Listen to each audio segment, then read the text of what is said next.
What the hell is that? You think I'm gonna fall for that again? Really? I'm serious, man. Just turn around. What? Wow. What the hell is that? Should go find out.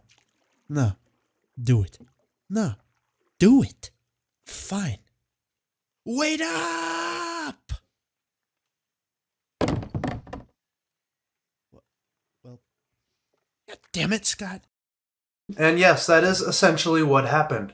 These Scottish men made contact with these Native Americans from Greenland, to which they then fled swiftly out of the area, for one reason or another. But in today's short video, I do want to go over some of the other things that happened in this really interesting encounter that you've probably never heard of. Who were these Native Americans? What was the reaction from the Scottish men who saw them?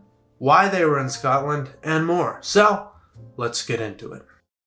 This story begins on the island of Orkney, a small archipelago off the north coast of mainland Scotland, in the year 1682.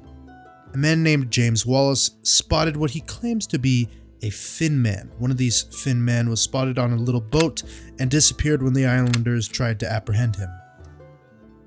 In 1684, another Finn man was seen in the island of Osprey and seemed to be related to the disappearance of fish in the area, indicating these mysterious men's purpose here in Orkney: to fish. Why they couldn't just fish back in Greenland? I do not know. What, do they not have fish in Greenland? I mean, I would assume so, considering they have an entire shark named after the island.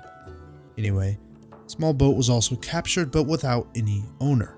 So who were these Finn men? Well, Finn men seem to be a term used for people from Scandinavia, specifically Finnish and Sami people.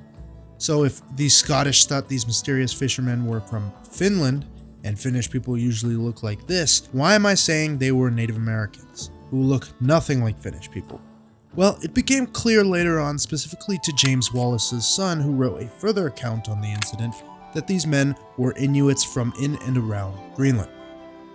So how could such a mistake take place? Well, first off, Finn men most likely referred to the Sami people who would have been known by the Scottish during the time. Sami often look like this and can have typical Asian features, not so different from Inuit people from Greenland, right? Yet Inuits would have been relatively unknown to the Scottish during this time. Further evidence being captured boats, which were made of fish skins and other materials reminiscent of native groups to the north. So, who were these people? They were probably Inuits. So, I hope you thought this short little video was at least a little bit interesting. I thought the topic was interesting. Maybe you didn't. I don't know. But thank you very much for watching. Have a great day. And until next time.